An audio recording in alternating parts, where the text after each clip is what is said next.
یہ بات میں نے 5ویں جماعت میں پڑھی تھی. علامہ اقبال کی نظم شکوہ جواب شکوہ میں نے پڑھی. بانگ درا مجھے میرے بڑے بھائی صاحب نے بھیج دی تھی.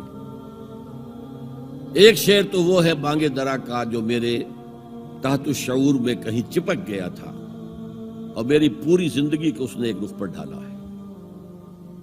وہ زمانے میں معزز تھے مسلمان ہو کر اور تم خار ہوئے تاریک قرآن ہو کر. دیکھیے یہ بات صرف اقبال نے نہیں کہی. وہ داڑھی مڈا تھا, عالم تو نہیں تھا. یہی بات کہی 14ویں صدی کے مجدد اعظم شیخ الہند مولانا محمود حسن اسیر مالٹا نے.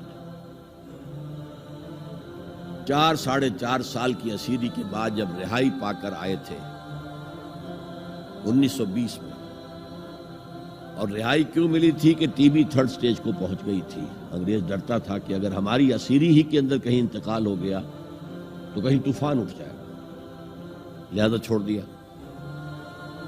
دیوبند میں ایک جلسہ منعقد ہوا اور وقت کے سارے بڑے بڑے علماء موجود. اشرف علی تھانوی صاحب موجود, شبیر احمد عثمانی صاحب موجود, مولانا حسین احمد مدنی موجود, ہمارے جو پاکستان میں مفتی محمد شفیع صاحب موجود. اور انہوں نے یہ واقعہ لکھا ہے اپنی کتاب میں وحدت امت میں کہ شیخ الہند نے کہا کہ ہم نے تو اپنی 4 سالہ دور اسیری میں جتنا ہی غور کیا ہے, ہمیں اپنے زوال کے 2 اسباب نظر آئے ہیں. ایک ہمارا قرآن کو ترک کر دینا, یہ لفظ ہے اس کے اندر, نوٹ کیجئے. حالانکہ علماء نے قرآن کو ترک کیا ہے,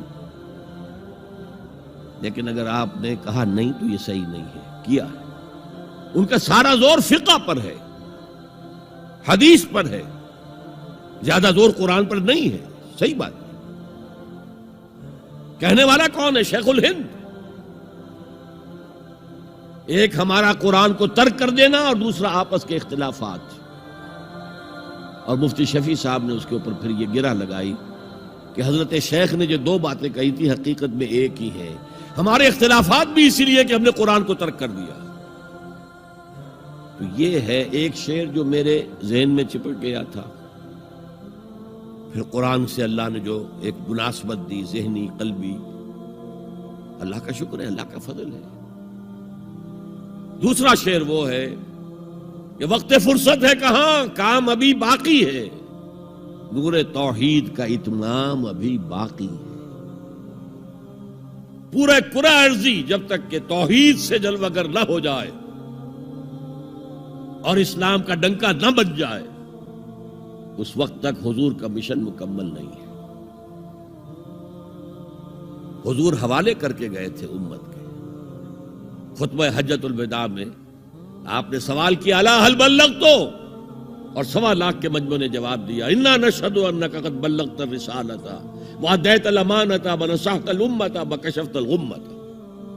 ہاں حضور ہم گواہ ہیں, آپ نے حق رسالت ادا کر دیا, حق امانت ادا کر دیا, مسلمانوں کی خیر خواہی کا حق ادا کر دیا, امت کی خیر خواہی کا, اور گمراہی کے پردے چاک کر دیے.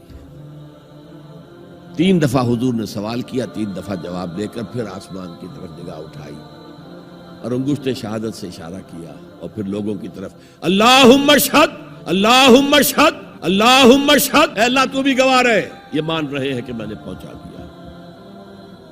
اسے میں کہا کرتا ہوں سائی آف ریلیف.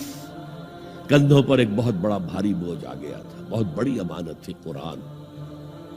اس کے پہنچانے پر کیا کیا تکلیفیں اٹھائی ہیں. پاگل کہے گئے, مجنون کہے گئے, شاعر کہے گئے, ساحر کہے گئے, مسحور کہے گئے, کیا نہیں کہا گیا. اور پھر جو مارے کھائی ہیں, جو 3 سال کی شیب بنی ہاشم کے اندر اسیری تھی, جس میں کھانے پینے کی چیزیں گھاٹی میں داخل نہیں ہو سکتی تھی. ہماری جیلوں میں تو آپ کو کھانا تو ملتا ہے, وہاں تو کچھ نہیں تھا. پھر طائف کا پتھراؤ یاد کیجئے, پھر مکے سے نکلنا اور 3 دن رات ایک غار میں چھپے رہنا. پھر مدینے کے اندر آپ کو معلوم ہے غزوہ بدر آ رہی ہے, اس میں 70 اگر کافر مارے گئے تو غزوہ احد میں 70 صحابہ شہید ہوئے, جن میں حضرت حمزہ بھی ہیں. 3 رشتے ہیں حضرت حمزہ سے حضور کے, چچا بھتیجا, سب کو بس یہی معلوم ہے. چچا بھتیجا، خالہ زاد بھائی، دودھ شریک بھائی، اور عربوں میں دودھ شریک بھائی حقیقی بھائی کے طور پر ہوتا تھا. اور ان کی لاش سامنے آئی ہے کہ ناک کاٹ لی گئی ہے، کان کاٹ لیے گئے ہیں، اور پیٹ چاک کر کے کلیجہ چبایا گیا ہے. یہ سارے بوجھ اٹھا کر اگر وہ حق تبلیغ ادا ہو گیا، اہلا یہ مان رہے ہیں، تو بھی گواہ رہے. اور پھر کیا کہا؟ فَلْيُبَلِّغِ الشَّاهِدُ الْغَائِبَ. اب جو یہاں موجود ہیں ان کا فرض ہے کہ ان کو پہنچائیں جو یہاں نہیں ہے. اور یہ ابد الآباد تک کے لیے، قیامت تک کے لیے ہے. انا آخر المرسلین وانتم آخر الامم. میں آخری رسول ہوں، تم آخری امت ہو. دین کی بات پھیلانا صدقہ جاریہ ہے. ثواب کی نیت سے ویڈیو کو شیئر ضرور کیجیے. جزاک اللہ.